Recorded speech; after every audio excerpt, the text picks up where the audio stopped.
Boa noite, meus irmãos. Que a paz seja convosco. Sejam bem-vindos, meus irmãos, a mais uma pregação aqui no canal Viver é Cristo. Hoje, meus irmãos, com mais uma pregação, dando continuidade à nossa série Orientações a um Jovem Cristão, as cartas de Paulo dirigidas a Timóteo. Nas últimas 2 semanas, irmãos, demos ali continuidade, como os irmãos podem ver aqui, com o capítulo 1, onde falamos e abordamos o que o capítulo 1 ele nos traz, explicamos ali alguns pontos, refutamos, ali certos pensamentos, ali que permeiam no meio religioso, em relação a doutrinas, contradições que tentam encontrar na Bíblia, até mesmo, ali certas doutrinas que não se encontram na Bíblia, Claro que contradições, aqui não existe, Na Bíblia não existe isso, mas meio que as pessoas, por crerem em determinadas coisas, acabam trazendo contradições para a palavra. Mas isso, se chama de deturpação, As pessoas, elas deturpam a palavra, entendem erroneamente, e dessa forma, entendem de forma errada, ali, as Sagradas Escrituras. Então, meus irmãos,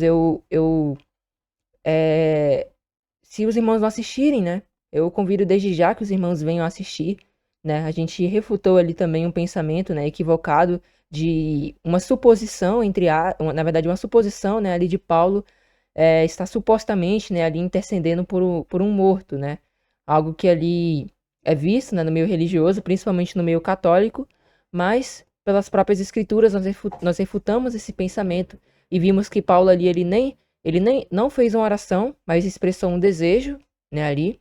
E além disso, nós demonstramos ali que não é com certeza, que Onesíforo, que é o personagem, ali a quem a carta se refere, não há 100% de certeza ali de dizer que ele estava morto, Não tem como afirmar isso com certeza. Apenas dizem que há uma tendência e pode aparentar que de fato ele estivesse morto, mas não é uma confirmação.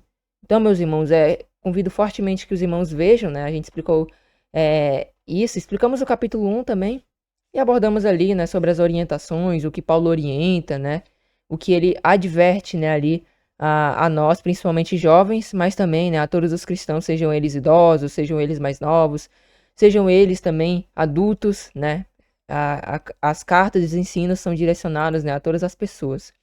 Então, meus irmãos, também, se são novatos no canal, a gente já tem aqui a playlist, da série Orientações de um Jovem Cristão, as cartas de Paulo dirigidas a Timóteo, todos os vídeos em ordem cronológica, do capítulo 1 até o último que nós fizemos, e esse que também estará aqui, que é de 2 Timóteo, capítulo 2.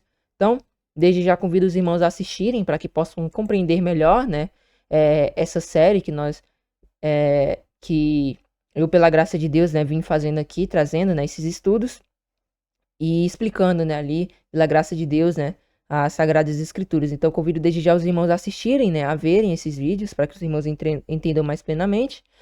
E também, gostaria de, desde já, pedir aos irmãos, se possível for, por gentileza, os irmãos deixarem o vosso like, deixarem o vosso comentário, compartilharem suas redes sociais, pois tudo isso estará colaborando, de forma, assim, grande mesmo, com a propagação, do Evangelho do Reino, e logo mais pessoas, podem ser alcançadas por meio dessa mensagem que hoje eu vos trago.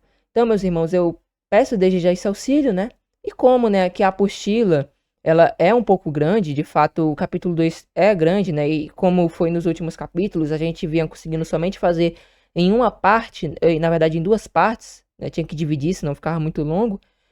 Tentarei aqui, prosseguir para não demorar tanto, para a gente conseguir avançar, ali até o máximo que a gente conseguir. Eu não sei se conseguiremos aqui terminar esse estudo já hoje, mas se não for possível, se ficar muito longo, nós já faremos ali, já providenciaremos uma parte 2, para não ficar tão maçante e os irmãos compreenderem, o ensino aqui que Paulo ele vem trazendo, a cada um de nós. Então, sem mais demoras, sem mais delongas, vamos dar início aqui ao nosso estudo com 2 Timóteo, capítulo 2. O capítulo 2 de 2 Timóteo aprofunda a exortação iniciada no capítulo anterior, concentrando-se na perseverança ministerial e na fidelidade doutrinária em meio à oposição. Se no capítulo 1 Paulo destacou a necessidade de não se envergonhar do evangelho e de guardar o bom depósito, aqui ele desenvolve como essa fidelidade deve se manifestar na prática da vida cristã e no exercício do ministério. Paulo apresenta imagens fortes para ilustrar o compromisso exigido de quem serve a Cristo. O soldado que não se embaraça com os negócios dessa vida, o atleta que compete segundo as regras e o lavrador que trabalha arduamente antes de participar dos frutos. Essa comparação é bem interessante. Paulo, se eu não me engano, 3 a 4 versículos, ele faz 3 tipos de comparações que são bem interessantes, são bem legais, né? Primeiro ele compara com o soldado, se eu não me engano, né? Depois o atleta e depois o lavrador, que nós veremos, né, aqui com o decorrer do estudo. E, inclusive, ele dá uma ênfase, né? No próprio capítulo, medita nessas coisas, né? Ele orienta a Timóteo e, claro que também essa orientação vem a nós, né? Para meditarmos de fato, né? Meditarmos não é somente meio que ficar ali parado, aí a pessoa acaba só, vê isso aqui, vê aquilo ali, aí ela só pensa naquilo, não. O meditar em si consiste, né, em a gente buscar entender e, ao buscar entender, também buscar praticar e aplicar, né, em nossas vidas, né? Cada um de nós devemos fazer isso em todos os momentos que lermos a palavra, né? Buscarmos entender, buscarmos compreender e pensarmos, né, como nós devemos praticar em nossas vidas, né? É algo que todos nós temos que praticar, né? Eu também confesso que tenho que melhorar nesse sentido, mas, né, é buscando de fato que nós vamos nos aperfeiçoando, né, e dessa forma melhorando, né? Mas a palavra de Deus, como diz Hebreus capítulo 12, ou é capítulo 4, né, ali, se eu não me engano é capítulo 4, versículo 12, né, nos diz que a palavra de Deus é viva e eficaz, né, ali, penetra, né, ali o espírito em si, né, praticamente está dizendo que a palavra de Deus, né, ela é muito poderosa e ela também nos confronta, né, sondando os nossos pensamentos, nos direcionando, né, em nossos caminhos. É como se o próprio Deus de fato falasse conosco. Então, dando prosseguimento, nós vimos aqui, né, o soldado que não se embaraça com o negócio dessa vida, o atleta que compete segundo as regras e o lavrador que trabalha arduamente antes de participar dos frutos. Essas figuras reforçam disciplina, obediência e perseverança. O ministério não é tratado como algo leve ou circunstancial, mas como vocação que exige resistência e foco. O capítulo também aborda o sofrimento como parte integrante da vida cristã. Paulo associa o padecer com Cristo à esperança da glória futura, destacando a fidelidade de Deus, mesmo quando os homens falham. Ao mesmo tempo, ele adverte contra contendas inúteis e falsas doutrinas, mostrando que o obreiro aprovado é aquele que maneja bem a palavra da verdade e mantém a pureza moral e doutrinária. Então, ele vai advertir, né, contra essa questão. Se eu não me engano, ele vai falar de Himeneu e Fileto, né, praticamente propagando heresias, né, dentro da igreja. Então já era algo já daquele período mesmo.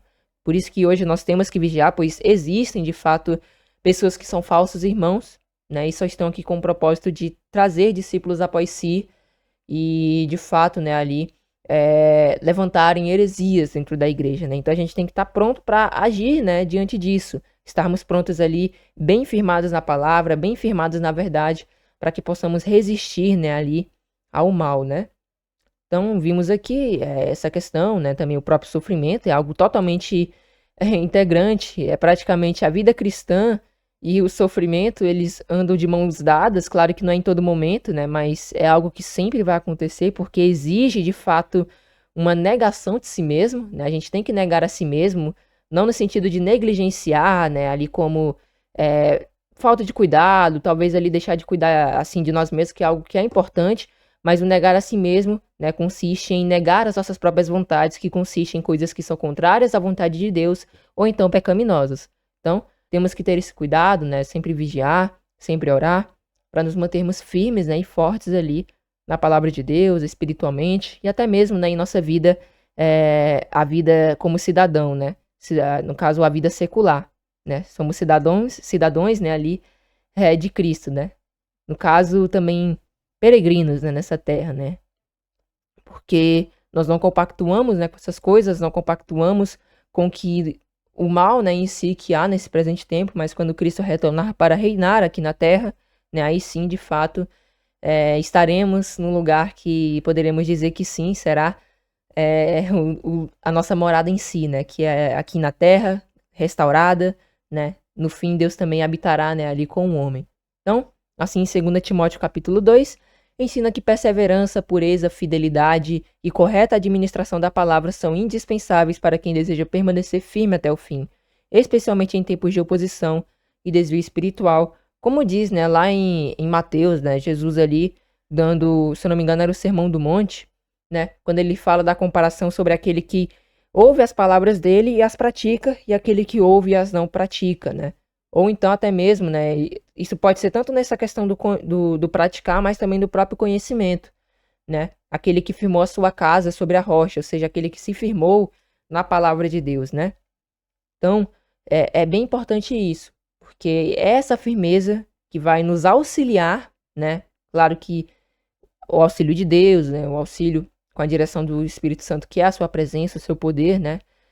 É que nós nos mantemos fiéis, mas é bom, na verdade, não é nem bom, é necessário que tenhamos o costume, né, de ler a palavra todos os dias, que tenhamos o costume de meditar, de quando tivermos alguma dúvida, buscarmos com a direção de Deus ali, examinar as escrituras, para que a gente possa chegar a um consenso em si e não ser, né, ali confrontados com essa, por exemplo, essa dúvida, acabar que a gente possa cair. Então, é importante que a gente sempre busque, né, ali se fortalecer na palavra, para que quando vier alguma situação como essa, a gente não venha a cair, mas saibamos, né, ali responder as questões, saibamos responder ali aos conflitos que existem, né, também, que podem acabar acontecendo, e até mesmo, né, explicar a palavra para as outras pessoas, porque nós sabemos que no meio religioso em si, né, acaba que há muitas denominações também há muitos pontos de fé,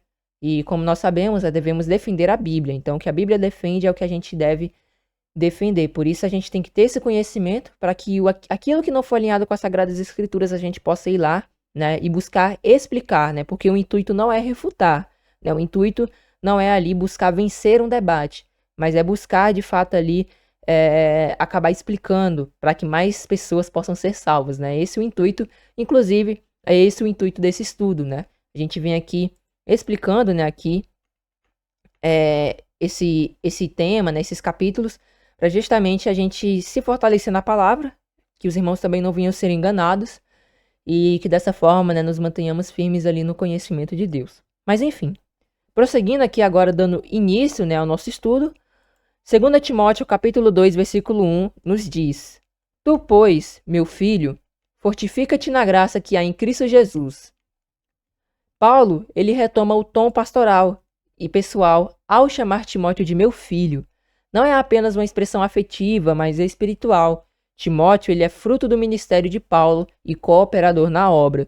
O pois conecta diretamente com o capítulo anterior, apesar do abandono de muitos e da necessidade de guardar o bom depósito. Timóteo não deveria desanimar. Então, Paulo ele começa tratando com esse tom pastoral, né? Ele novamente ele retoma, né, a isso, né? Ele chama Timóteo de meu filho, além de ele ser um fruto, né, um fruto ali do seu ministério na fé, né? Ele também, né, para ele mesmo, acredito que seja, né, de fato considerado como um filho, né? Porque dava o exemplo, né? Ele tratava praticamente como se fosse um relacionamento, né, ali entre pai e filho. Então, ele começa com esse tom, né? Claro que também para chamar a atenção, né, ali, para também chamar, né, ali o aconselhamento a se fortalecer, né? Como ele mesmo diz aqui, fortifica-te na graça que há em Cristo Jesus. Então, Paulo busca, né, aqui por meio dessa carta ali, exortar, né, a auxiliar, né? Porque Timóteo ele era, né, uma pessoa nova, né? Inclusive, eu acho que é nesse capítulo que nós veremos o auxílio, a orientação de Paulo a fugirmos, né, ali eu não sei, eu não lembro exatamente se foi esse ou foi o capítulo anterior, mas Paulo ele dá uma orientação a fugir das paixões da juventude. É aqui mesmo, ó, no versículo 22, que inclusive, se os irmãos não assistiram, foi também tema, né, de uma pregação aqui no canal, né, um pouco mais antiga, né? Deixa eu ver aqui.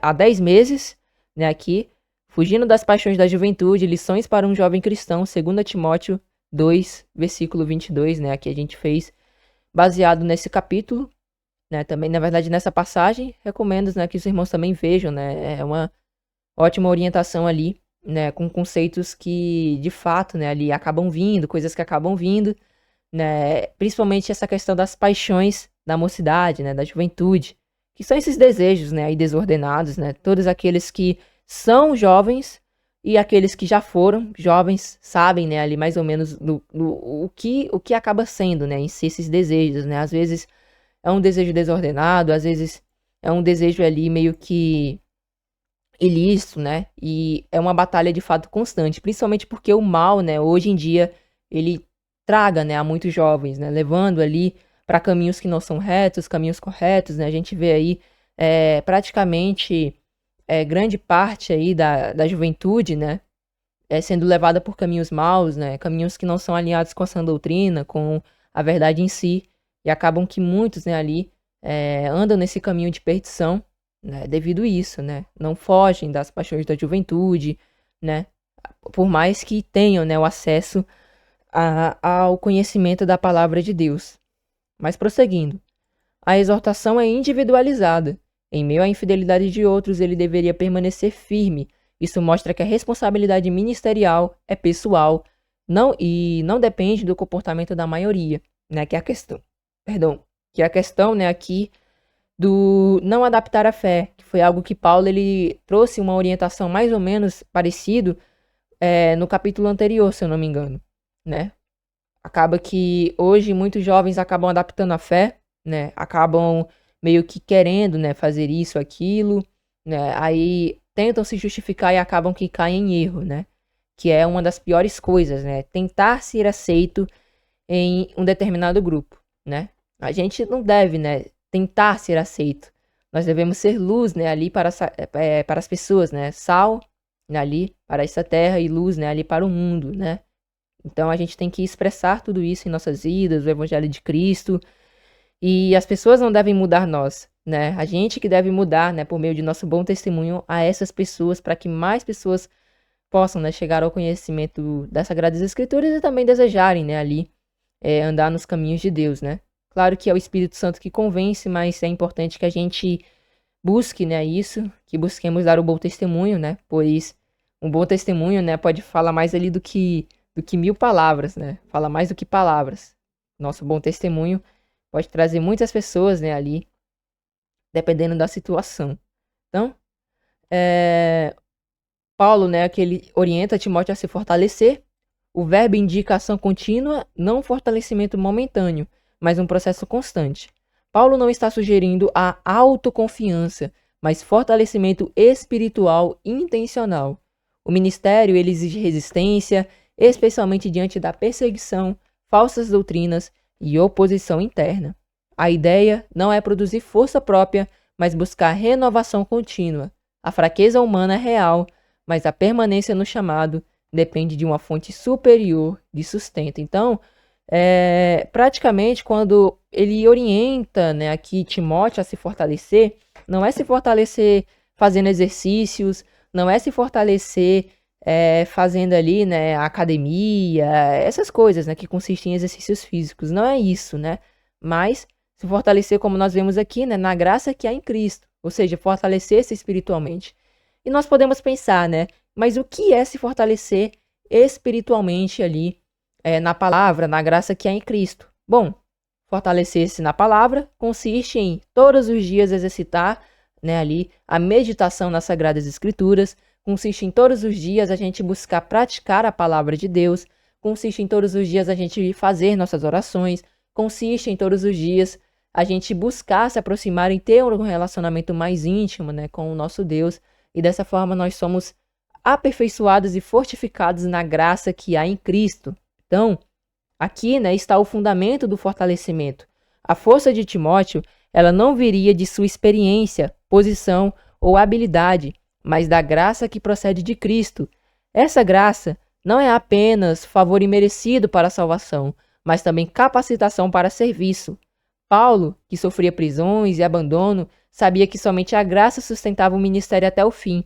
O centro da exortação não é o esforço humano, isolado, mas dependência ativa da provisão espiritual que está em Cristo. Então, somos convidados a nos fortalecermos na graça, né? E além disso, não é só se fortalecer fazendo isso, né?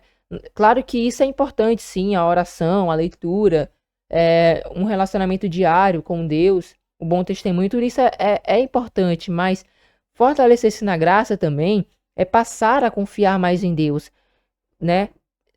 praticamente pedir a Deus que Ele coloque sobre nós o capacete da salvação, a couraça da justiça, o cinturão da verdade, os pés, né, ali calçados com a preparação do evangelho da paz, a espada do Espírito e o escudo da fé, né? Praticamente se revestir de toda a armadura de Deus para que possamos resistir no dia mal, principalmente com o capacete da salvação, porque a graça, né, ela anda de mão dadas ali com a salvação, né? Praticamente a graça é um favor que Deus nos dá, né? Pela sua graça, né? E o que ele nos dá por graça? A salvação. Então, tendo esse capacete da salvação, é que nós somos fortalecidos também nesse meio. E praticamente é dessa forma, confiando, se entregando, meditando, buscando, né? Tudo isso no contexto de buscar a Deus, né? Examinando também as Sagradas Escrituras. Então é dessa forma que nós nos fortalecemos, né, ali na palavra de Deus. E agora, meus irmãos, partindo para o versículo 2, nós vemos o seguinte: E o que de mim, entre muitas testemunhas ouviste, confia-o a homens fiéis, que sejam idôneos para também ensinarem os outros. Paulo lembra que o ensino transmitido a Timóteo não foi nem secreto, nem isolado. Foi comunicado publicamente, confirmado entre muitas testemunhas. Isso reforça que o evangelho apostólico não é uma revelação privada, mas uma verdade proclamada e verificável dentro da comunidade cristã. O ensino que Timóteo recebeu não poderia ser alterado ou adaptado ao gosto do momento. Tratava-se de um depósito público e reconhecido. Então, é praticamente, né, meus irmãos, o que, pela graça de Deus, a gente vem fazendo, né? Eu estou aqui pregando, né, por meio da internet, outros irmãos também, né? De vez em quando a gente também tem ali as possibilidades de pregar presencialmente, de explicar uma passagem, de explicar ali determinada questão. Mas se não for possível, né? Se a gente. É claro que a gente deve pedir capacitação a Deus, mas se a gente não tem a capacidade em si, na verdade não é nem capacidade, mas se a gente não tem facilidade para pregar, que demos o bom testemunho. Praticamente dar o bom testemunho é como se a gente estivesse pregando. Se, por exemplo, em uma ocasião onde tudo deu errado, aí nossos amigos de trabalho, por exemplo, né, eles passam a reclamar de tudo e a gente passa a agradecer, não, ó, isso aqui deu errado, mas vamos fazendo, vamos prosseguir, né, vai dar certo, Deus está conosco, agradece, né, ali, é mais um desafio para a gente vencer, se a gente vencer isso aqui a gente aprende mais, então, praticamente dando o bom testemunho, as pessoas elas são influenciadas por isso. E isso é bem interessante, né? Nós temos que influenciar os outros, não devemos ser influenciados pelos outros, claro que não ser influenciados pelos outros naquilo que é mal, né? É isso que eu estou se referindo, porque às vezes, de fato, a gente tem irmãos que nos influenciam a andar em caminhos bons, né? Que nos orientam, né? A andar em caminhos corretos, mas nós devemos influenciar os outros, ou seja, direcionar aos outros ali a caminhos corretos, a caminhos certos. E se não for possível a gente pregar, que demos o bom testemunho. E há várias formas da gente pregar a verdade. Seja eu pregando aqui, explicando aqui, né, aqui, utilizando essa apostila, explicando o capítulo, seja fazendo vídeos curtos, né? Também há essa possibilidade de fazer esses vídeos curtos, os shorts, né, ou então vídeos no TikTok, também é um meio de propagar o evangelho. Seja a gente indo ali, espalhando, né, ali panfletos, né, de uma palavra e disso daquilo, ou então convidando as pessoas para escutar a palavra, pregando, ou então se a pessoa ali tem uma dúvida, aí você vai lá e explica para ela a respeito daquela questão, ou seja, praticamente, né, nós temos que ser luz, né, para esse mundo, né, dar o bom testemunho em si. Então, é importante ressaltar isso, né, que o ensino ele deve ser ali propagado, né, e não deve ser algo que se mantenha somente privado a nós. Quando tivermos a oportunidade, tempo e fora de tempo, preguemos ali e expliquemos a palavra de Deus. E quando Paulo ele diz, né, ali, confia-o, né, a homens, né, no caso aqui o que de mim, né, entre muitas testemunhas ouvistes, provavelmente ali o bom testemunho de Paulo, e também, né, ali a questão dos ensinamentos, Paulo ele orienta a confiar isso, né, a homens fiéis. Aqui aparece o princípio da continuidade doutrinária.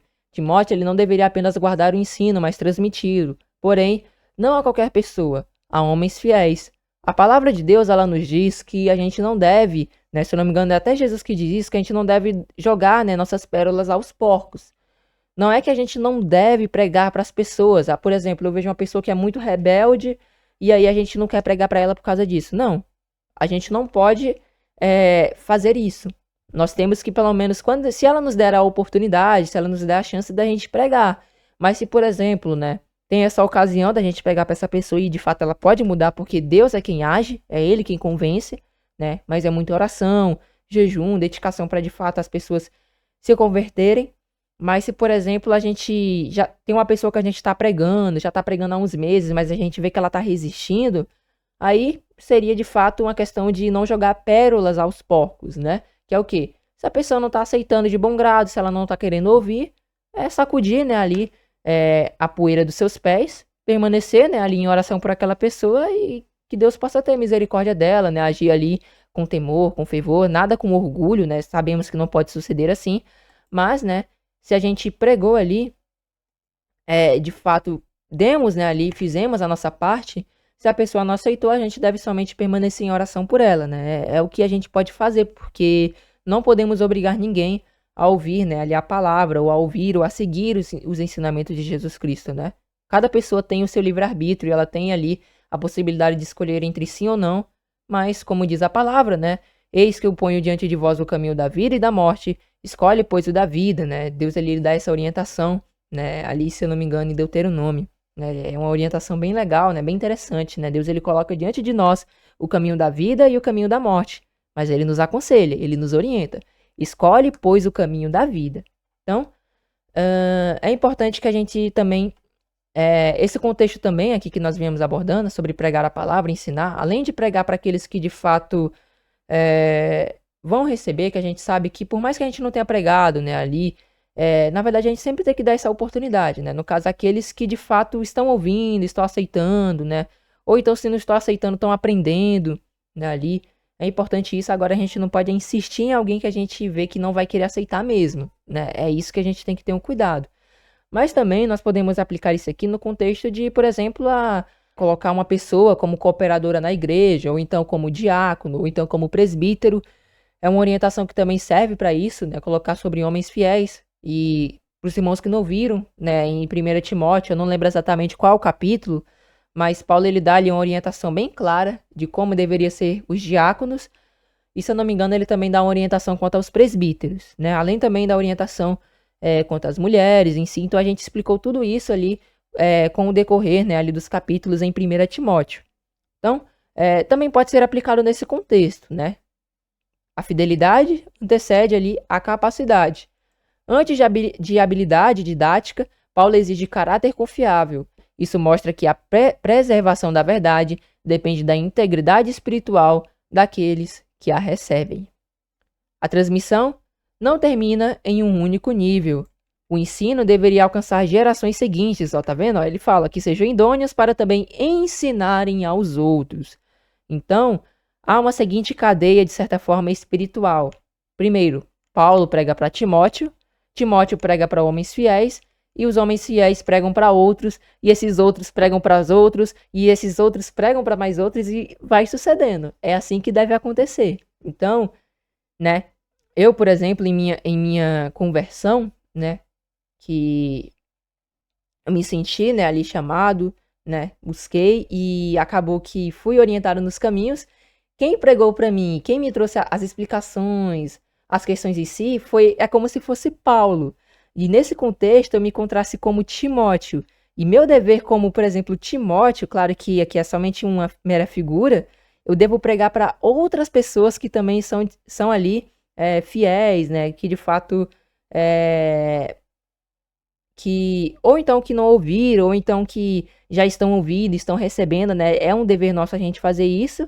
E essas outras pessoas que recebem devem pregar para outras, e essas outras para mais outras, e assim vai sucedendo. É uma questão de continuidade.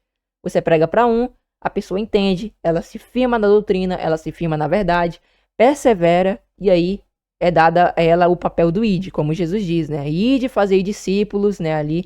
Então a gente tem que praticar isso, né? Então, o objetivo não é acumular conhecimento, mas perpetuar a verdade. Idoneidade aqui envolve preparo, maturidade e capacidade de manejar corretamente a palavra, algo que o próprio capítulo reforça mais adiante. E agora, prosseguindo aqui com o capítulo 3, na verdade, perdão, o versículo 3, 2 Timóteo 2, versículo 3 nos diz: Tu, pois, sofre as aflições como bom soldado de Jesus Cristo. Aqui ele vai começar, né, as comparações que ele acaba fazendo. É bem interessante isso. Então, Paulo, ele não suaviza a realidade do ministério. O sofrimento não é apresentado como possibilidade remota, mas como parte da esperada da caminhada cristã. O pois conecta com a necessidade de transmitir fielmente a doutrina. Quem decide permanecer firme, na verdade, inevitavelmente enfrentará oposição. A ordem é clara: não evitar, mas suportar. Isso mostra que fidelidade e sofrimento caminham juntos quando o evangelho é levado a sério. É algo que é certeza, meus irmãos. Infelizmente, né? E é com certeza, ninguém gosta de sofrer, ninguém gosta de passar por dificuldades, né? Ninguém tem prazer nisso. Mas quando se fala de sofrer por amor a Deus, né, por amor ao nosso Senhor Jesus Cristo, tendo em mente que se sofrermos, se padecermos, se enfrentarmos tudo isso por amor ao Evangelho e permanecermos fiéis, no fim herdaremos a vida eterna, a gente chega àquela conclusão, como Paulo diz, né, que as aflições desse presente século, desse presente momento, não hão de se comparar, né, com a salvação que há de vir, né, com a glorificação que em nós será revelada, né. Então, é interessante isso, né? É algo inevitável, infelizmente, quem quiser ser fiel à verdade vai passar aflições. Jesus mesmo disse, né? No mundo tereis aflições, mas como ele disse também, mas tem de bom ânimo, eu venci o mundo. Nosso objetivo, de fato, é perseverar e se manter fiel, né? Sofreremos, passaremos alguns problemas, mas depois desse sofrimento, né? Depois dessa dificuldade, certamente vem a bonança. E se não vier, né? A gente se mantém fiel, se mantém firme, pois certamente no fim, né, ali quando Cristo voltar, e está perto isso, estamos mais perto do que nunca, né, no fim ali seremos de fato encontrados em um momento de extrema bonança, né, que é a nossa salvação, que é a nossa glorificação, e dessa forma, né, ali sermos plenos, né, em uma vida que o pecado não pode mais influenciar, que os erros não vão mais existir em nós, porque seremos glorificados e o pecado será removido de nós.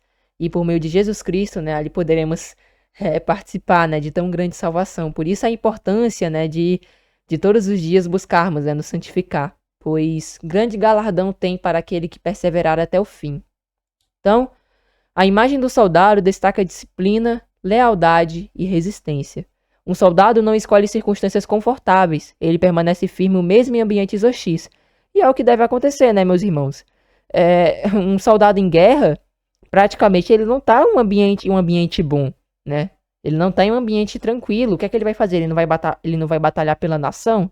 Então é isso, ele vai batalhar pela nação por mais que...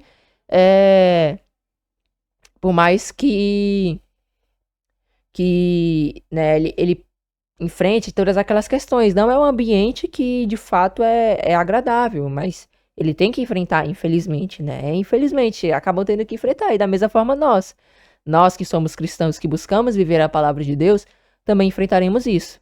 Nos encontraremos, né, e já nos encontramos em um cenário que não é legal, né? O mundo acaba estando corrompido pelo pecado, mas ao fim, quando Cristo voltar, né, e é até essa comparação que é interessante a gente fazer, né? A gente tá no campo de batalha, somos soldados de Cristo, mas a vitória já é nossa, né? Praticamente a gente só tá batalhando ali, perseverando mesmo para restauração, né? É isso, né, que está acontecendo. Então, ao usar essa figura, Paulo enfatiza que o cristão está envolvido em uma batalha espiritual e que o compromisso com Cristo exige disposição para enfrentar dificuldades. Assim como o soldado age sob autoridade e não por iniciativa própria, o obreiro cristão serve sob o comando de Cristo, né? É como se ele fosse o nosso general. A lealdade é central. O sofrimento não é sinal de abandono, mas consequência de estar engajado na missão. Então, o sofrimento, meus irmãos, também não consiste somente em perseguição, não consiste somente em eu ser ali açoitado, eu ser ali ser caluniado. Não consiste somente nisso, mas o sofrimento cristão também é na renúncia. A renúncia também não é algo que é fácil, mas também é, de certa forma, um sofrimento cristão. A gente acaba, infelizmente, enfrentando, né? A gente tem que deixar muitas coisas, né? Também ali a questão de permanecer fiel, né? Ali em meio à infidelidade, né? Tem isso, porque o mundo, né? Não é um mundo fiel a Deus. Mas nós temos que permanecer fiéis em meio a essa infidelidade, de certa forma, é um sofrimento, né? E eu lembro-me de uma frase que é muito espalhada, né, aí, no meio religioso, que é de fato bem interessante, né? Por mais que não esteja na Bíblia, ela diz assim: Timóteo, eles podem, você não.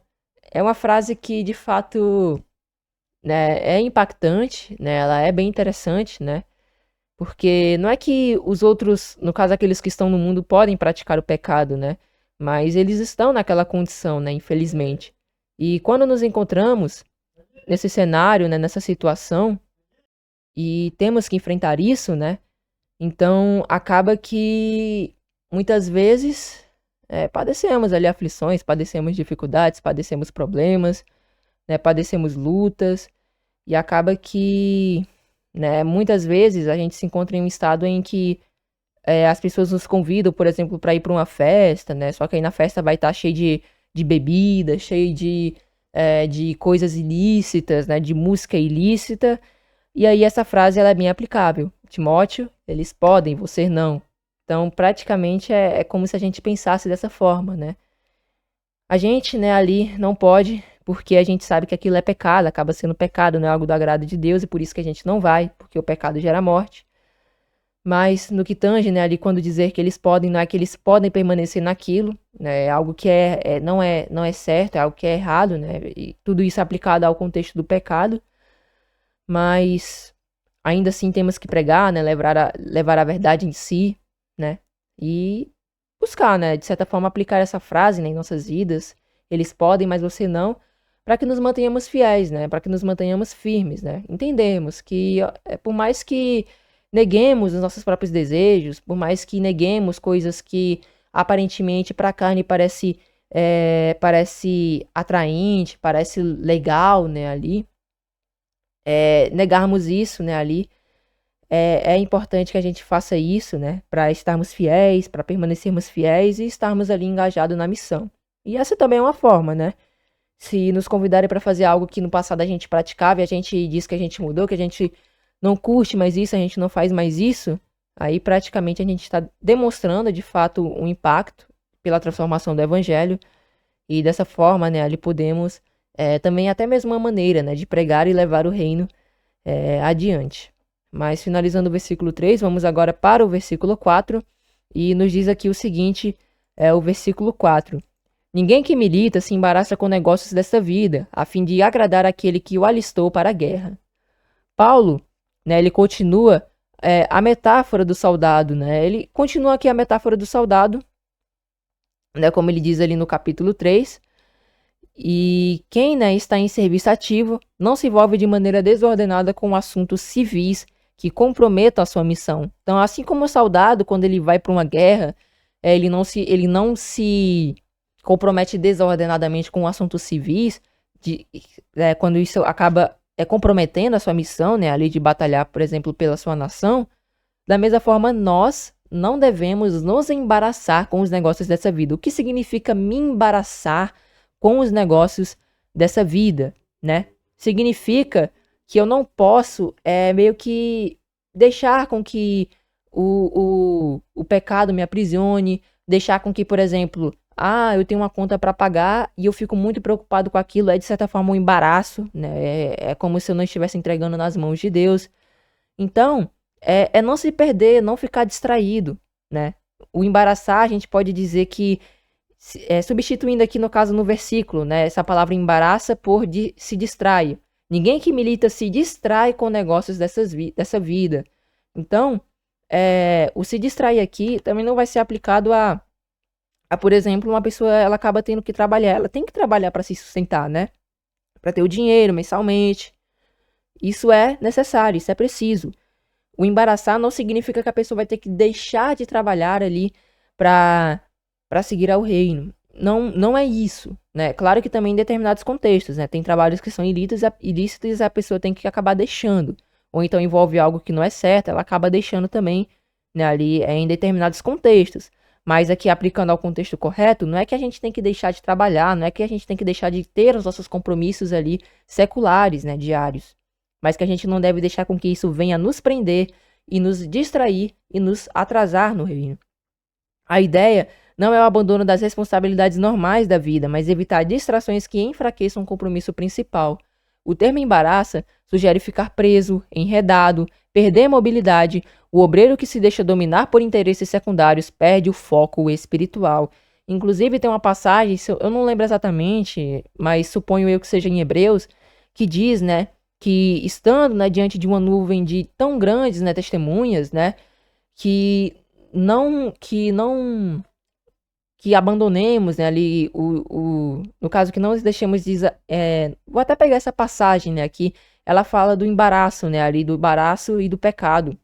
Então aqui Hebreus 12, versículo 1, ela nos diz, ó: portanto nós também, pois que estamos rodeados de uma tão grande nuvem de testemunhas, deixemos todo o embaraço e o pecado que de tão de perto nos rodeia e corramos com paciência a carreira que nos está proposta. O embaraço é tudo aquilo que nos atrasa, que nos prende, que nos mantém meio que parados espiritualmente, tudo aquilo que acaba só atrapalhando. Não é que é errado, não é que é pecado, né? Ele faz uma clara distinção, o escritor aqui de Hebreus, né? Embaraço e o pecado. Não é que esse embaraço seja pecado, mas é como se fosse algo que a gente analisa, né, ali, olha, eu vejo isso aqui não é pecado, mas eu tô percebendo que tá tomando meu tempo, que tá tomando ali o meu tempo, o tempo que eu poderia me dedicar mais, um tempo que eu poderia servir mais. Isso aqui tá tomando um pouquinho do meu tempo. E acaba que a gente deixa, né, esse embaraço, é algo que meio que está nos prendendo, né? E temos que ter esse cuidado, para que não nos deixemos embaraçar com os cuidados dessa vida, né? Porque se percebemos que algo está nos embaraçando, o ideal é que a gente vai lá, né, corte aquilo, pá, ou então, né, peça o auxílio a Deus para controlar a situação, para que aquilo não venha nos embaraçar, para que aquilo não venha nos prender, para que tomemos o cuidado, né, também, e, né, exercer a prática do domínio próprio em si, né? O embaraço em si não é algo que é pecaminoso, mas é algo que, se a gente não tomar cuidado, pode nos prender, pode nos manter parados espiritualmente. Então, o termo embaraço sugere ficar preso, enredado e perder mobilidade. O obreiro que se deixa dominar por interesses secundários perde o foco espiritual. Essa advertência é pertinente no contexto da carta, onde a preservação da doutrina e a perseverança no sofrimento exigem concentração e prioridade correta. O ministério não pode ser tratado como algo periférico ou ajustado às conveniências pessoais. O objetivo do soldado não é agradar a si mesmo, nem buscar a aprovação popular, mas satisfazer o comandante que o recrutou. Aplicado ao ministério, isso significa que o padrão da fidelidade não é definido pela opinião pública, mas pela vontade de Deus. A lealdade é vertical, ou seja, para cima, e não horizontal, né? Porque vertical é uma linha reta para cima e horizontal é uma linha reta aqui né, uma linha deitada, né? Então, praticamente, quando a gente faz essa comparação é porque a gente está tendo uma lealdade, né, ali com o alto, né, com o nosso Deus. E já no horizontal, né, no que tange ali o público, as pessoas em si, né? Então, praticamente a fidelidade, né, ali a nossa lealdade deve ser definida no contexto, né, ali vertical, ou seja, sermos fiéis ao nosso Deus. O chamado para servir não partiu do próprio indivíduo, ele foi alistado. Todos nós fomos alistados, todos que buscamos viver segundo o reino, fomos alistados para essa batalha. Isso reforça que o ministério é uma resposta a uma convicção divina. A motivação correta não é reconhecimento humano, mas agradar ao Senhor que chamou. E agora, partindo para o versículo 5, vemos aqui o seguinte em duas versões. 2 Timóteo 2, versículo 5, na Almeida Corrigida Fiel, e se alguém também milita, não é coroado se não militar legitimamente. E agora na NVI, semelhantemente, nenhum atleta é coroado como vencedor, se não competir de acordo com as regras. Paulo mantém a linguagem de esforço e disciplina, agora com a figura do atleta. A ênfase muda do campo de batalha para a arena, né, esportiva, né? A gente vê aqui que coloquei na NVI somente para haver essa divisão, né? Porque aqui Paulo ele fala alguém que milita, né? E não aparece a palavra atleta, mas aqui nós vemos que está se referindo ali, né, a alguém que pratica ali exercícios físicos, né? Então ele está fazendo essa comparação, é uma comparação bem interessante, né?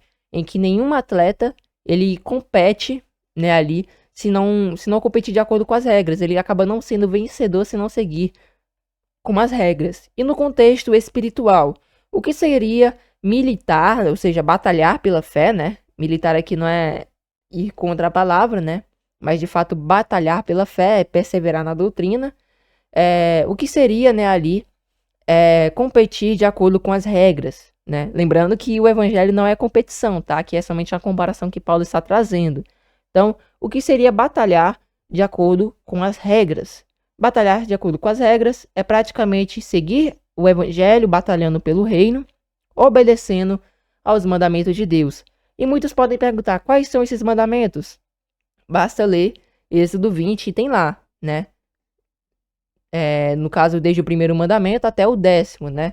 Deus fala, né, ali, não terás outros deuses além de mim, não farás para ti imagem de escultura nem adorarás, não tomarás o nome do teu Deus em vão, guardarás o dia do sábado, né? Lembra-te do dia do sábado para o guardares, honra teu pai e tua mãe, e dentre outros mandamentos, né? No caso, os outros 5, né, aí, que completam, né? Na verdade, 4, né? 4?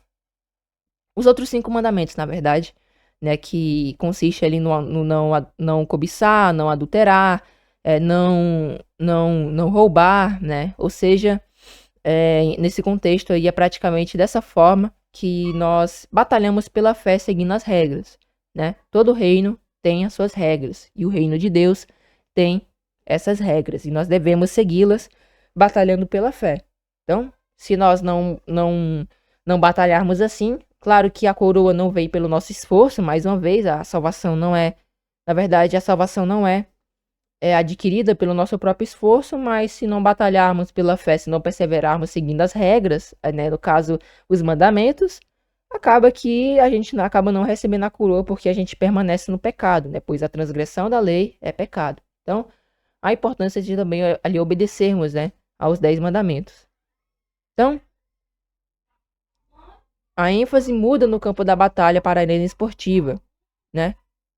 Então, Paulo, né, ele mantém a linguagem de esforço e disciplina, agora com a figura do atleta. A ênfase muda do campo da batalha para a arena esportiva.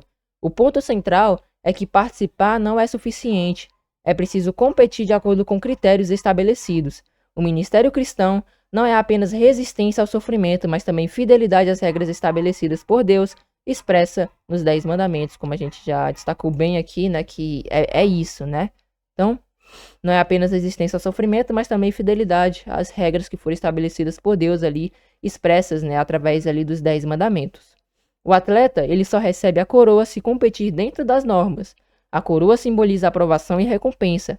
Aplicada ao contexto espiritual, isso ensina que não basta que não basta trabalhar, ensinar ou sofrer. É necessário permanecer dentro dos limites da verdade e da vontade de Deus. A fidelidade doutrinária e moral é indispensável. Esse princípio dialoga diretamente com a advertência contra falsos ensinos presentes na carta. Alguém pode parecer ativo no serviço religioso, mas se desviar da verdade é o mesmo que competir fora das regras. A recompensa está ligada à legitimidade da conduta, mas vale ressaltar que a salvação não é alcançada pelas obras, né? E além do mais, né, meus irmãos, a gente não é perfeito, né? A gente não pode, né? Não é que a gente não pode, mas que a gente não consegue. A gente não consegue obedecer 100% ali os mandamentos. Isso é algo impossível para nós. Mas, se quisermos batalhar pela fé, temos que seguir essas regras, né? É indispensável isso, né? A fidelidade doutrinária e moral, né? Tudo isso ali é indispensável para que batalhemos, né, ali pela fé e dentro das regras, né? Claro que fazendo aqui uma comparação. Agora com o versículo 6, o lavrador que trabalha deve ser o primeiro a gozar dos frutos. Paulo introduz a terceira imagem em sequência. Depois do soldado e do atleta, agora o lavrador. Diferente das figuras anteriores que enfatizam disciplina e regras, aqui o foco está no esforço contínuo e paciente. O lavrador não colhe imediatamente. Ele ara, planta, cuida e espera. A ideia central é o trabalho perseverante, pois se o lavrador parar de trabalhar, o resultado que se esperava não virá. No contexto do ministério, isso aponta para a dedicação constante, muitas vezes sem resultados imediatos visíveis. Então, muitas vezes as pessoas, elas, até mesmo eu tenho que melhorar bastante, né? Às vezes a gente acaba querendo ir pro imediatismo, né? A gente quer que seja na mesma hora, né? Algo que a gente tem que melhorar, saber ter paciência e esperar, né? Todos nós temos que desenvolver isso. Mas, né, no caso aqui aplicando, né, aqui esse contexto, é praticamente a perseverança no trabalho. Muitas vezes a gente acaba pregando e acha que não tá dando fruto. Muitas vezes a gente trabalha no reino e acha que não tá surtindo efeito, né, ali, no meio. Muitas vezes a gente acaba exercendo, por exemplo, esperando uma promessa, né, ali, no caso, uma bênção, né, ou então trabalhando a favor, em relação a algo que a gente quer muito, né, a gente pede muito para Deus. Às vezes a gente fica nesse imediatismo, né, queremos para agora, né, mas aqui há a importância, né, de nós permanecermos, né, ali perseverantes, né? Porque o reino em si, nem sempre ali vai ter algo que vai dar um fruto imediato, né? Praticamente é como o lavrador. O lavrador, ele não só vai lá, prepara a terra, joga ali a semente, rega uma vez e deixa ali e espera crescer. Não é assim, né? O lavrador, o que é que ele faz? Todos os dias, na verdade, né? Ali o lavrador, quando ele vai ali, né? Ele, pelo menos ali nos dias, né, que ele trabalha, né, sendo aqui corrigindo, né, ele nos dias que ele trabalha, ele vai lá, ara a terra, planta a semente, ele vai lá, cuida, coloca ali um fertilizante, coloca ali algum tipo de nutriente, mineral ali que vai auxiliar, né, ali na qualidade da terra, e ele vai regando, vai cuidando, e uma hora, né, vai crescendo.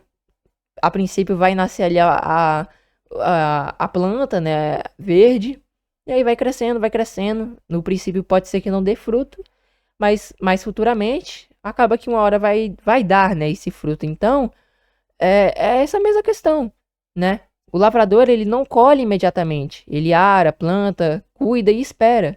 Então, a ideia é esse trabalho perseverante, porque se o lavrador ele parar, ele não vai receber os frutos.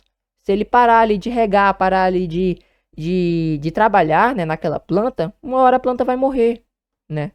Ela precisa, de certa forma, de um cuidado. E é a mesma coisa aqui na fé. Se a gente parar de trabalhar no reino, parar de trabalhar na fé, a gente não vai ver frutos. Porque, às vezes, os frutos, eles não são imediatos. Às vezes, as coisas não são imediatas, não são no mesmo momento. Algumas demoram, né? Outras ali tendem a ter mais paciência, precisa esperar mais. Mas essa constância que nós devemos apresentar, essa perseverança que devemos expressar em nossas vidas. Então, praticamente é isso, né? Se a ideia central é o trabalho perseverante, pois se o trabalhador parar de trabalhar, o resultado que se esperava não virá. No contexto do ministério, isso aponta para a dedicação constante, muitas vezes sem resultados imediatos visíveis. Então, o princípio aqui não é privilégio egoísta, né? Quando ele diz que deve ser o primeiro a gozar dos frutos, mas consequência natural do esforço. Por quê? Quando uma pessoa ela prega para a pessoa aceita a palavra e de fato ela vê que ela aceitou a verdade, por exemplo, quem é que vai se alegrar mais, né? Aquela que recebeu a mensagem ou aquele que pregou e viu que a pessoa recebeu a mensagem? Não será aquele que pregou não vai ficar feliz? Eu mesmo tenho um desejo de levar adiante, que as pessoas se convertam, se arrependam de seus pecados. Isso traz alegria, porque a gente vê os frutos, né, ali no que tange o reino. Então, olha que interessante, né, meus irmãos? É a mesma coisa aqui. Se, por exemplo, né, ali a gente está pedindo a Deus que algo, né, a gente espera, pede, né, pede ali a Deus em nossas orações e acaba que uma hora vem, né? A gente se alegra, não se alegra com aquilo? Então, vai ter os primeiros frutos e uma hora ou outra a gente também acaba compartilhando e fazendo com que esse fruto, né, abençoe também a outras pessoas. Então, olha que interessante, né? Então, não é um privilégio egoísta, mas uma consequência natural do esforço.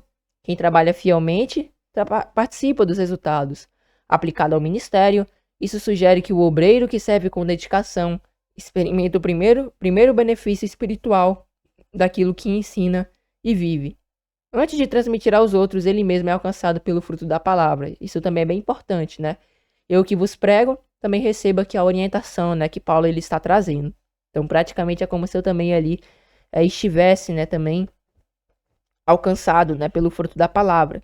Tanto no que tange as pessoas, se no caso, se assim, né, for da vontade de Deus, pela misericórdia de Deus, alguém se converter, né, por meio da pregação aqui por meio do canal, ou então por meio do canal de outros irmãos, né, a gente de fato é primeiro alcançado por esses frutos. A gente vê o fruto que a palavra trouxe, né, a gente se alegra, a gente tem paz, a gente tem tranquilidade, a gente fica feliz, né, mas também, uma hora ou outra, esse fruto é compartilhado com os outros.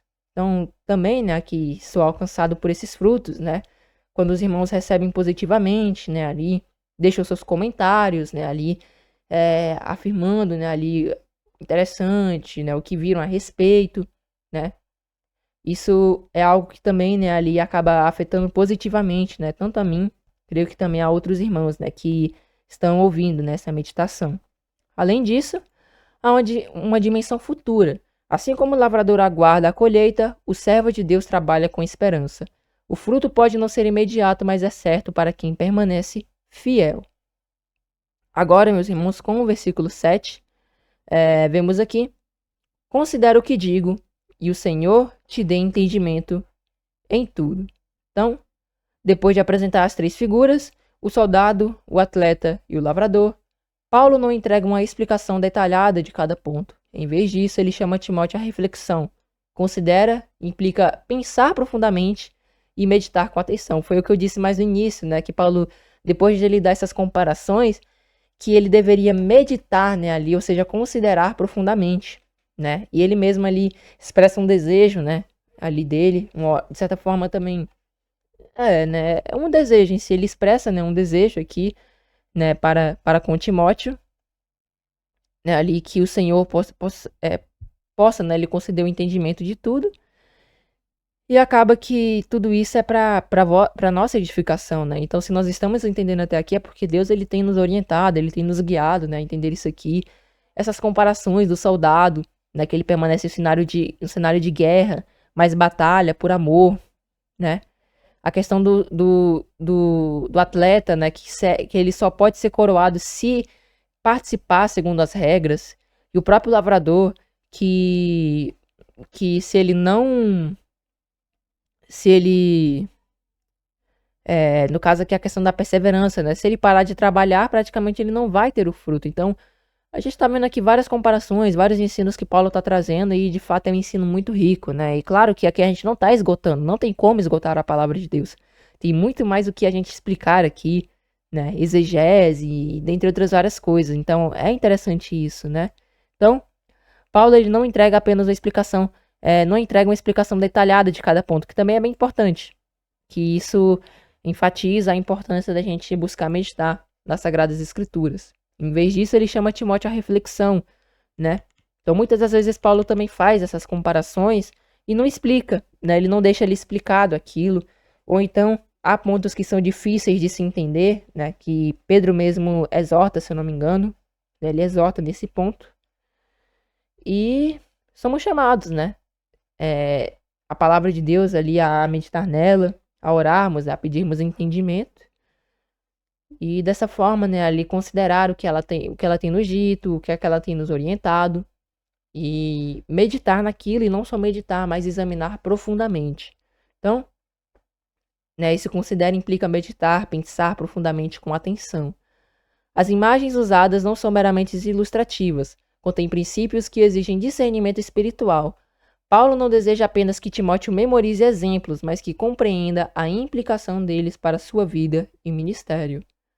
A compreensão plena não viria apenas pelo esforço intelectual, mas pela ação do Senhor. Há aqui uma combinação entre responsabilidade humana e iluminação divina. Timóteo deve refletir, mas é o Senhor quem concede entendimento. Isso reforça que o ministério não depende apenas de estudo ou experiência, mas da graça que ilumina a mente. O em tudo aponta para uma compreensão abrangente, tanto das figuras apresentadas, quanto das realidades do sofrimento, da perseverança e da fidelidade que Paulo vem ensinando. Agora com o versículo 8, Paulo diz: Lembra-te de que Jesus Cristo, que é da descendência de Davi, ressuscitou dentre os mortos segundo o meu evangelho. Depois de falar sobre o sofrimento, né, ali o sofrimento, a disciplina, fazer algumas comparações, além da perseverança, Paulo direcionou o foco para o centro da fé, que é Cristo. Lembra-te, não indica simples recordação mental, mas manter constantemente diante de si essa verdade como fundamento do ministério. A perseverança cristã não é sustentada por técnicas ou força pessoal, mas pela realidade histórica e redentora de Cristo, porque quando lembramos da cruz, lembramos que alguém, por amor a nós, se ofereceu, pagando o preço pelos nossos pecados. E esse amor nos move, nos comove, de forma que somos fortalecidos e nos lembramos, não, Cristo pagou o preço dos meus pecados. Ele fez o mais difícil por mim. Agora eu devo me esforçar, né, ali, por mais que a nossa salvação não seja alcançada pelo nosso próprio esforço, mas a gente deve se esforçar para permanecer fiel, para permanecer firme, forte e fundamentado na palavra, para que dessa forma, né, no fim, sejamos encontrados como virgens prudentes, né, como dignos de receber, né, ali o reino pelos méritos de Jesus. Então, é importante isso. Além de que lembrar-se, né, disso nos fortalece, porque nós lembramos, né, da nossa esperança, né, que Cristo morreu, ressuscitou e nos deixou a promessa de que voltaria para nos glorificar, para salvar-nos, né, desse mundo, no caso não desse mundo, mas do pecado, né? Foi essa a questão, e no fim Cristo ali ele reinará, trará a restauração, e no fim de todas as coisas Deus, né, ele descerá também do céu, né? Habitará com o homem, né? E dessa forma, né, Deus será tudo em todos. Então olha que interessante, né? Então, o lembra-te não indica simplesmente recordação mental, mas manter constantemente diante de si essa verdade como fundamento do ministério. A perseverança cristã não é sustentada por técnicas ou força pessoal, mas pela realidade histórica e redentora de Cristo. Ao mencionar que a descendência de Davi, né, a descendência de Davi, Paulo destaca a humanidade de Jesus e o cumprimento das promessas messiânicas. Cristo não é figura simbólica, ele está inserido na história, na linhagem prometida no Antigo Testamento. Isso reforça a fidelidade de Deus às suas promessas e mostra que o evangelho está enraizado no plano redentor já anunciado anteriormente. Agora, quando ele cita, né, ali sobre a ressurreição é o ponto central. Em um contexto de sofrimento e possível morte, Paulo lembra que Cristo venceu a morte. A ressurreição não é detalhe secundário, mas fundamento da esperança cristã. Ao dizer segundo o meu evangelho, Paulo não reivindica a autoria, mas reafirma a mensagem que ele recebeu e proclama com autoridade apostólica. É esse evangelho, Cristo prometido, morto e ressuscitado, que sustenta o obreiro em meio às aflições. Agora, meus irmãos, com o versículo 9, Paulo nos diz: por isso, sofro trabalhos e até prisões, como um malfeitor, mas a palavra de Deus não está presa. Paulo conecta seu sofrimento diretamente ao evangelho mencionado no versículo anterior, e ele sofre por causa dessa mensagem sobre Cristo ressuscitado, que era loucura para os gregos e pedra de tropeço, né, para os judeus, né? A gente tem uma passagem que diz isso, né, justamente devido aos judeus não crer, no caso aos gregos, né, acharem um absurdo, né, a ressurreição, e os judeus, né, que infelizmente, né, por estarem cegos, mas, né, na volta de Cristo eles reconhecerão, né, que Jesus é o Cristo, né, infelizmente acabaram ali rejeitando, né, então praticamente o sofrer por causa da mensagem de Cristo ressuscitado naquele momento era isso, né, era pedra de tropeço para os judeus não criam, né, não criam nisso e perseguiam ferronhamente, de fato ali com, né, afinco mesmo, perseguiam os cristãos.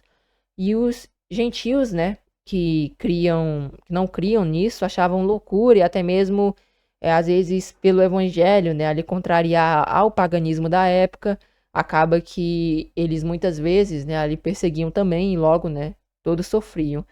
E nós também, né, infelizmente também sofremos, às vezes por queremos permanecer fiéis, né, na verdade, na grande maioria das vezes por queremos ser fiéis, as pessoas, elas acabam nos caluniando, né? Não nos perseguindo como perseguiam antes, com exceção de alguns países, né, que condenam, né, o evangelho, mas ainda assim, né, acabamos sofrendo ali por querermos permanecer fiéis por causa do Evangelho de Cristo, né? E além da questão de nos mantermos fiéis, né? Ali santos, né? Ou seja, separados para o nosso Deus.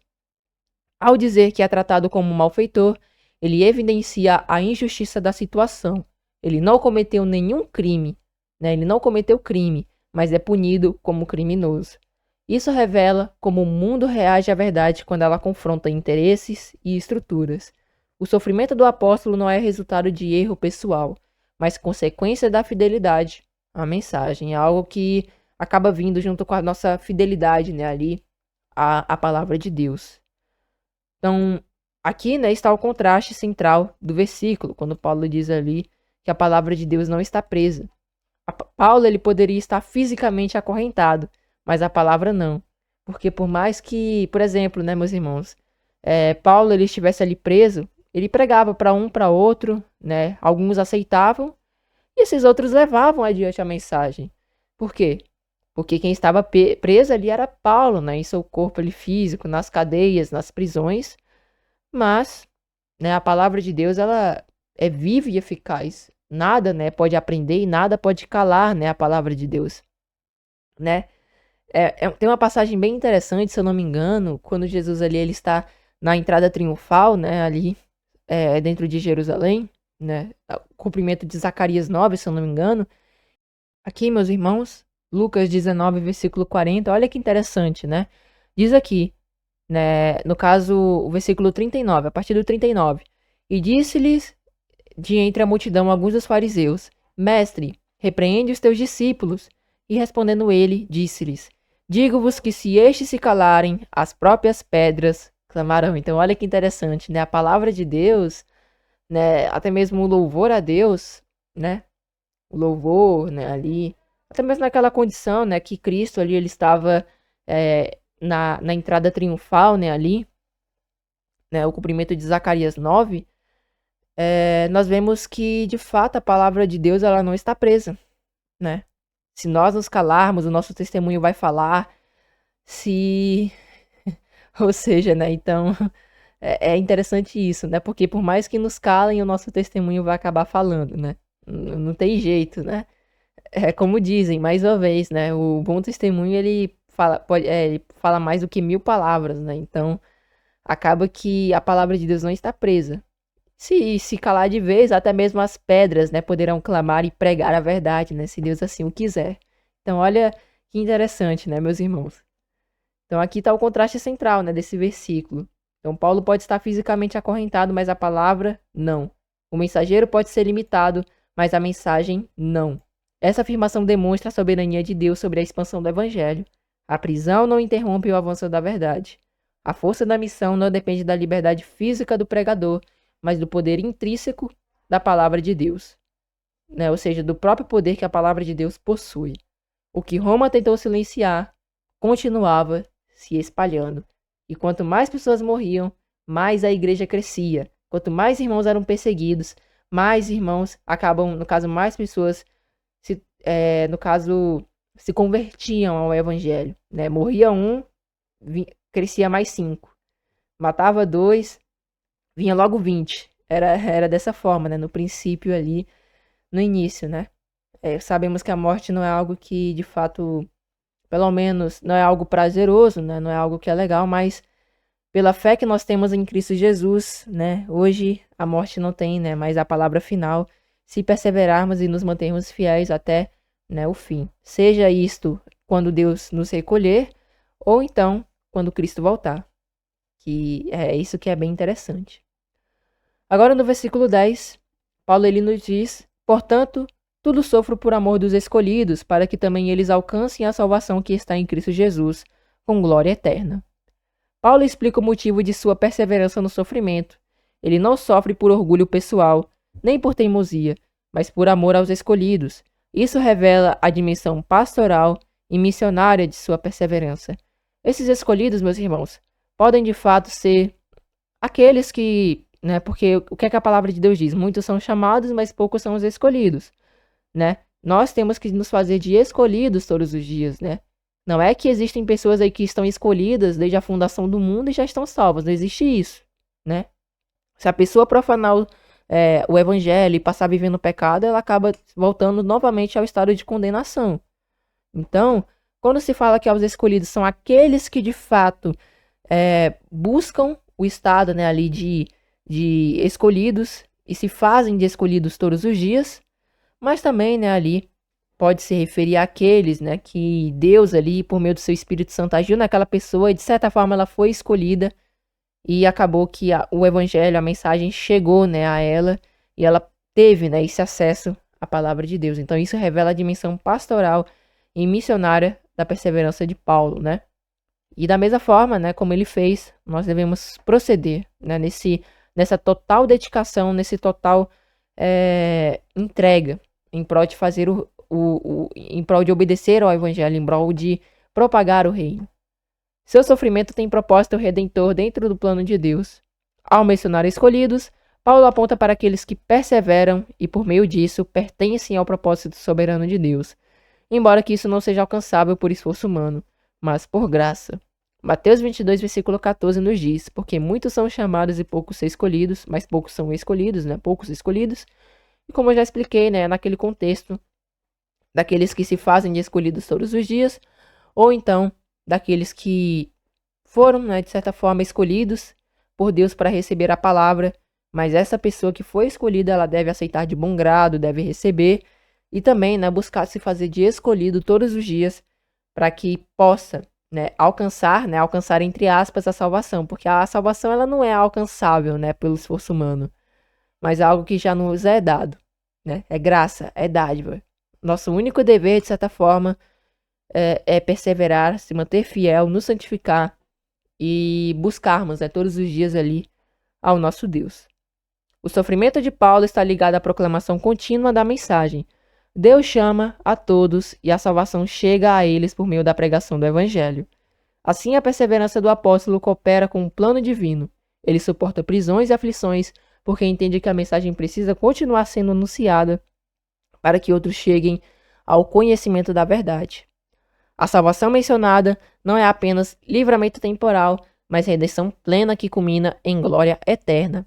A perspectiva da eternidade dá sentido ao sofrimento presente, né, como nós vimos, né, mais uma vez, aquela passagem que Paulo ele diz, né, que as aflições desse presente tempo não hão de se comparar com a glória que em nós há de ser revelada. Então, temos que viver à luz, né, ali daquilo que é eterno. Viver à luz, ou seja, com os olhos fixos naquilo que nós receberemos. Se permanecemos somente com os olhos fixos, né, tendo a esperança somente agora, praticamente é como Paulo diz, né, tem uma passagem que ele diz, se eu tenho a esperança somente nessa vida, eu sou o mais miserável dos homens. É o que Paulo diz, se eu não me engano, aos Coríntios, né? É bem interessante isso. Temos que viver à luz, né, do que é eterno, daquilo que virá. Não do que é agora, pois aquilo que é presente é passageiro, passa, uma hora acaba, mas aquilo que virá é eterno. Por isso que a gente tem que estar praticamente com os olhos fixos na nossa salvação, né? A gente tem que estar sempre com essa perspectiva da eternidade, né? Temos que ter essa perspectiva, pois isso dá sentido, né, ao sofrimento presente. Então, temos que sempre lembrar disso, né, dessa redenção, né, plena que culmina em glória eterna. Então, Paulo suporta essas dores momentâneas porque tem em vista esse resultado eterno. A glória futura supera qualquer perda atual. É isso que é interessante, né? Porque tudo que nós perdemos nessa vida, por amor ao Evangelho, certamente terá valido a pena quando recebermos a salvação, recebermos a glorificação por meio de Jesus. O centro permanece o mesmo. A salvação está em Cristo Jesus. Não há outro fundamento ou meio, como ele mesmo diz. Eu sou o caminho, a verdade e a vida. Ninguém vem ao Pai no sentido de conhecer, senão por mim. Não é o que Cristo ali ele nos diz, né? No caso ali na questão do conhecer, né? Somente explicando. No caso, ninguém vem ao Pai, somente explicando que é no sentido ali de conhecer, né? Mas agora partindo para o versículo 11, temos o seguinte: palavra fiel é esta, que se morrermos com ele, também com ele viveremos. Paulo introduz uma declaração solene reconhecida como verdadeira e digna de plena confiança. A expressão indica uma afirmação segura, possivelmente já conhecida entre os cristãos. O objetivo é reforçar a certeza daquilo que será dito, especialmente em um contexto de sofrimento e a morte eram realidades concretas. E ele nos diz, né, que se morrermos com ele, né, com ele também veremos, né, mais uma vez aqui lendo, no versículo 11, né, palavra fiel é esta, que se morrermos com ele, também com ele viveremos. Então, morrer com Cristo não significa apenas morte física, mas identificação com ele em sua morte. Renúncia ao modo de vida, né, ao velho modo de vida e disposição para sofrer por causa do evangelho. No contexto da carta, essa frase também ganha peso literal, pois Paulo estava preso e enfrentando a possibilidade de execução. No próprio capítulo 4 ele fala que já estava sendo derramado como oferta agradável ao Senhor. Ele diz, combati o bom combate, acabei a carreira, guardei a fé. Então, provavelmente em dois contextos. A união com Cristo inclui compartilhar dos seus sofrimentos. Então, além dessa questão de Paulo, ele está passando por isso, provavelmente ele já estava passando pela sua condenação, estava perto ali dele ser morto, né, ali, né, muito provavelmente, é o que dá a entender. Isso também pode significar a questão da renúncia ao velho modo de vida. Porque se nós também morrermos com ele no nosso batismo, porque tem uma passagem que diz, né, vou até pegar essa passagem, a nossa morte com Cristo no batismo. Então, ó, Romanos 6, versículo 3, diz assim: ou não sabeis que todos quantos fomos batizados em Jesus Cristo fomos batizados na sua morte? De sorte que fomos sepultados com ele pelo batismo na morte, para que, como Cristo foi ressuscitado dentre os mortos pela glória do Pai, assim andemos nós também em novidade de vida. Então, olha que interessante, meus irmãos. Né? O versículo 5. Porque se fomos plantados juntamente com ele na semelhança da sua morte, também o seremos na da sua ressurreição. Sabendo isto, que o nosso velho homem, né, o homem velho, foi com ele crucificado para que o corpo do pecado seja desfeito, para que não sirvamos mais ao pecado. Então, olha a conexão que tem, né, meus irmãos, com esse versículo, né? No caso, com essa interpretação, né, que podemos trazer desse versículo. Olha que interessante, né? Então, praticamente, é nesses dois contextos. Se morrermos com Cristo, ou seja, se morrermos no batismo, deixarmos ser levado o comodismo, as antigas tradições, os pecados, né, as práticas que são erradas, contrárias à vontade de Deus, a gente também vai viver com Ele, né? Mas também, né, claro que ressaltando que isso também não é a prova de que receberemos a vida, mais uma vez, não é alcançado pelos nossos méritos, nem por nossa força, né? Mas voltando aqui, também pode ser aplicado, né, ali ao contexto da morte mesmo, quando a pessoa ela acaba morrendo. Inclusive, a passagem, né, que deu aqui o nome para o canal, né, Filipenses 1:21, porque para mim o viver é Cristo e o morrer é lucro. Por que que morrer é lucro? Por que que morrer é ganho? O morrer, né, é nesses dois contextos. O morrer, deixar o modo de vida antigo, o velho homem morrer, mas também o morrer em Cristo, né? Por quê? Porque quando morremos em Cristo, sabemos que receberemos a vida. E por isso que se torna lucro, porque as dificuldades, os problemas dessa vida cessam de certa forma. E nós passamos, né, ali, quando morremos, né, como se Cristo já voltasse para aquela pessoa. E aí, né, se encontrarmos graça, né, naquele dia e pudermos ser ressuscitados e encontrados, né, em corpo glorificado, ou então sermos encontrados e sermos transformados, se caso não formos recolhidos antes da volta de Jesus, né, será lucro, né? E é em ambos os contextos, tanto no morrer em Cristo, tanto no contexto de deixar o nosso velho antigo, né, nosso modo antigo, né, de viver, né, ali morrer, né? A gente acaba deixando, é como se, por exemplo, as águas, né, do nosso batismo, né, ali, né, a correnteza em si dos rios, levasse ali todas aquelas práticas, todo aquele pecado, aquela impureza. E quando levantamos das águas do batismo, somos renovados, né, ali. E o Espírito Santo passa a habitar em nós e dessa forma somos banhados e praticamente lavados no sangue do Cordeiro, né, e assim purificados, né, por intermédio dele. Então é de fato um privilégio grande, né, e grande recompensa tem, né, para aqueles que perseverarem até o fim. Então, a promessa é clara. A identificação com Cristo na morte produz a participação em sua vida. Essa vida aponta tanto para a vida espiritual presente quanto para a vida eterna futura. O fundamento dessa esperança está na ressurreição de Cristo, né, que é mencionada anteriormente. Assim como ele vive, aqueles que permanecem unidos a ele também viverão, né? É interessante também uma passagem que Cristo ele diz, né? Então, olha que interessante, meus irmãos, João 14:19. Ainda um pouco e o mundo não me verá mais, mas vós vivereis porque eu vivo, e vós também vivereis. Deixa eu colocar em outra versão, né? Dentro de pouco tempo já não me vereis mais. Vocês, porém, me verão, porque eu vivo e vocês também viverão. Então, olha que interessante, né? Porque Cristo vive, nós também viveremos. Então, essa é a nossa esperança. Temos que viver à luz, né, do Evangelho de Cristo. E, meus irmãos, né? Como já estamos aqui partindo para 1h23, para não prolongar tanto, né? Eu tentarei aqui correr um pouco, para irmos somente aqui até o versículo 14, né? E fazermos ali uma parte 2, né? Ali para a próxima semana, se assim Deus, né, nos permitir, né? Para não ficar tão prolongado e tão maçante aqui, né? E os irmãos possam extrair, né, aqui o ensino. Então, agora o versículo 12, nós vemos: se sofrermos, também com ele reinaremos. Se o negarmos, também ele nos negará. Paulo aprofunda a ideia do versículo anterior. Não apenas viveremos com Cristo, mas reinaremos com ele. O sofrimento presente está ligado à participação futura em sua glória e autoridade. O reinado aponta para a consumação do plano de Deus, quando Cristo manifestará plenamente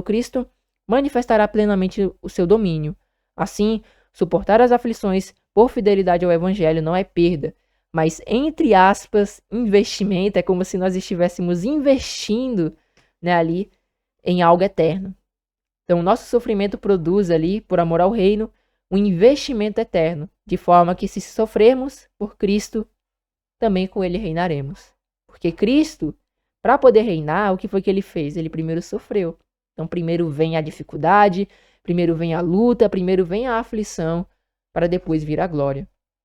Primeiro vem a humildade, primeiro vem ali a questão das lutas, para depois sermos ali glorificados.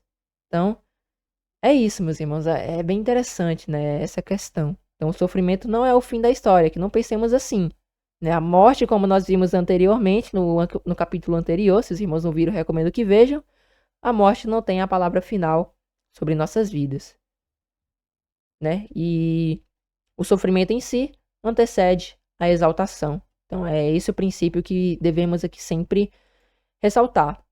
Outra coisa que também é bem importante, que Paulo ressalta, é que aqui aparece, né, nesse versículo, o contraste solene, né? No caso aqui, se o negarmos, também ele nos negará. A perseverança, ela traz promessa. A negação, ela traz ali, né, a consequência. Negar a Cristo, especialmente em contexto de perseguição, significa rejeitar publicamente a identificação com ele. A afirmação ecoa o próprio ensino de Jesus nos evangelhos, quando advertiu que quem o negasse diante dos homens seria negado diante de Deus.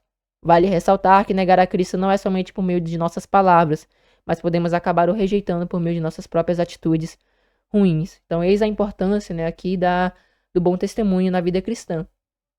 Amém, meus irmãos? Então, é importante ressaltar isso, né? Isso é bem importante, é algo que nós devemos ter em nossas vidas, é algo que nós devemos ressaltar em nossas vidas. Porque o bom testemunho, ele também revela se nós estamos verdadeiramente aceitando a Jesus, né? Então, não podemos simplesmente ali fazer o que bem quisermos, né? E dizermos que aceitamos a Jesus. Não podemos dizer isso, né? Não podemos fazer isso. Se aceitamos a Cristo, Cristo deve transformar a nossa vida. Na verdade, devemos nos deixar ser transformados, né, por Cristo. Então, é importante ressaltar isso, né? Não é somente de boca, não é somente eu declarar, mas minhas atitudes, né, no caso, nossas atitudes também podem acabar nos levando a uma rejeição. Então, a importância de vigiarmos, né? Todos nós, né? Inclusive, falhamos, né, às vezes, mas é importante isso. Então, Paulo não está falando de fraquezas momentâneas seguidas de arrependimento, mas de rejeição consciente e persistente, aquela que é, de fato, por ignorância mesmo. Aí a pessoa acaba sendo também negada, né, ali pelo próprio Cristo. Então, né, ele fala, né, dessa rejeição consciente e persistente, e o texto reforça que a seriedade da fidelidade cristã. A relação com Cristo envolve compromisso real. Agora, com o versículo 13, se formos infiéis, ele permanece fiel. Não pode negar a si mesmo. Paulo, ele conclui essa sequência de afirmações com a declaração que precisa ser entendida com equilíbrio. A infidelidade aqui não define, não deve, ser vista como simples fraqueza momentânea, mas como falha real da parte humana. O texto reconhece que o homem pode falhar, pode vacilar, pode não corresponder plenamente à fidelidade exigida. É isso que Paulo está enfatizando, meus irmãos. Não é que se eu passar a ser infiel, aí, né, o nosso Deus e também o Senhor Jesus Cristo, né, porque ambos são fiéis, né, aí eles vão permanecer fiéis e eu ali sendo infiel vou querer receber a salvação porque eles são fiéis. Não é isso, né? Não podemos dizer isso, mas é que é algo que até mesmo eu penso, sabe? Eu confesso que eu penso bastante, porque Deus, ele é fiel para conosco, ele, quando a gente pede algo a ele, buscamos, ele nos concede, se for da sua vontade, e eu fico meio pensativo, né? Porque Deus, ele é tão bom para conosco, né? Cristo também se ofereceu na cruz, né? Foi um ato de amor, de bondade também. E o máximo que a gente de fato pode retribuir é a nossa entrega. E ainda haverá falhas, né? É isso que acaba, né, nos entristecendo. Por isso que a salvação não é por mérito, é por graça, é um dom, é um presente que Deus nos dá. Se fosse assim, se fosse por mérito, se fosse por salvação, ninguém estaria aqui. Então, é a importância, né? Paulo, ele não está aqui falando de fraqueza momentânea, ou seja, falhas, tropeços, não erros cometidos ali de forma ignorante, voluntária mesmo, né? Ou seja, meio que apostasia, né? Podemos dizer. Então, não é isso, mas que, na verdade, não deve ser visto somente como isso, né? Mas reconhecemos que temos essa, de fato, essa infidelidade, de certa forma, né? Não porque queremos ser infiéis, mas porque infelizmente erramos e falhamos. E quando reconhecemos que de fato nós pecamos, a gente deve reconhecer. Por mais que eu seja infiel, às vezes, acaba que eu peco, acaba que às vezes eu falho. Deus, ele é fiel, né? Fiel é aquele que prometeu, né? Claro que não estou dando aqui ênfase e nem base para a gente viver no pecado, né? Temos que discernir corretamente, mas certamente falharemos, infelizmente, no caminho, mas essas falhas, elas não definem, né, ali se caso, né, de fato nos arrependermos verdadeiramente, não definem ali o que nós seremos, né, em Cristo. Então, é importante ressaltar isso, é importante destacar isso, porque por mais que o homem ele possa falhar, possa vacilar, pode não corresponder plenamente à fidelidade exigida, a fidelidade de Cristo ela não depende da constância humana. Então é isso que tem explicado aqui por meio desse comentário aqui, colocado aqui. Mas isso não significa que ele ignora, né, a negação mencionada no versículo anterior. Ele é fiel para cumprir promessas quanto para executar juízo. Sua fidelidade não é indulgência automática, mas coerência perfeita com quem, né, ele é.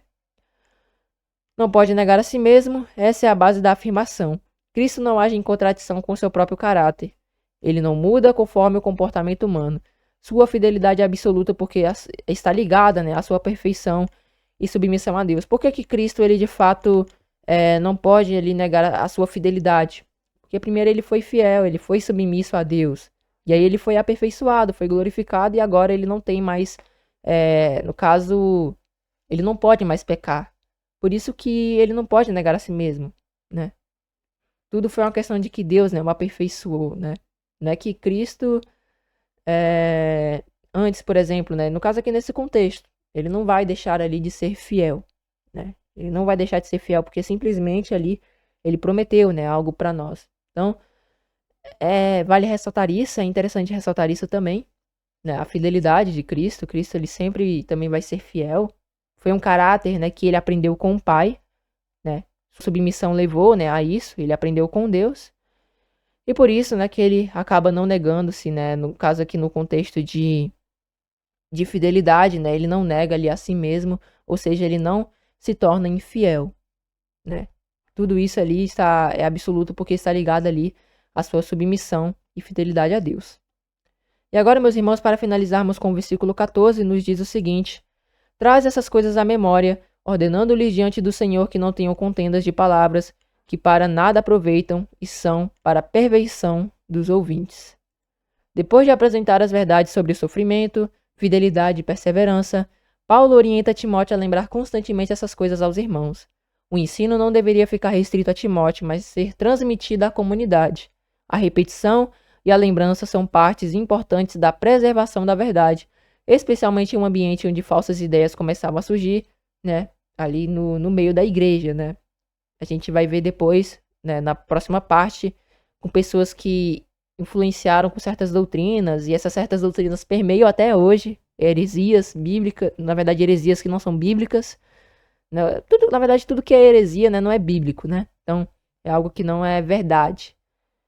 Então a gente vai ver ali na próxima parte, se assim Deus o permitir, né, se assim Deus nos permitir, veremos ali alguns exemplos, né, disso. E a importância de fato ali de sempre destacar, mas por mais que às vezes a gente ressalte, olha, não pode permanecer no pecado, olha, por mais que a gente não saiba, na verdade, por mais que a gente saiba que a gente não pode viver na prática do pecado, a gente sempre tem que estar ressaltando, né? Porque o ser humano, ele tem essa tendência de sempre se esquecer, né?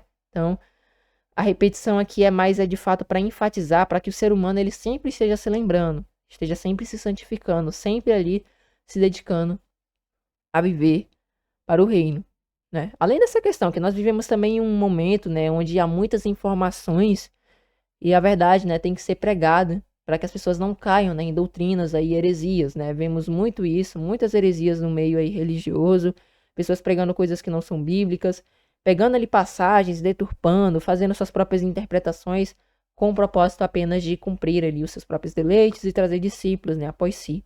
Então, vemos aqui, né, meus irmãos, a importância de meditarmos, buscarmos, né, ali, entender, né, ali as Sagradas Escrituras, pedindo sempre orientação a Deus, e também, né, sempre que possível, enfatizarmos, né, ali uma determinada palavra, um determinado ensino, para que isso fixe em nossa mente e que não venhamos, né, ali nos esquecer.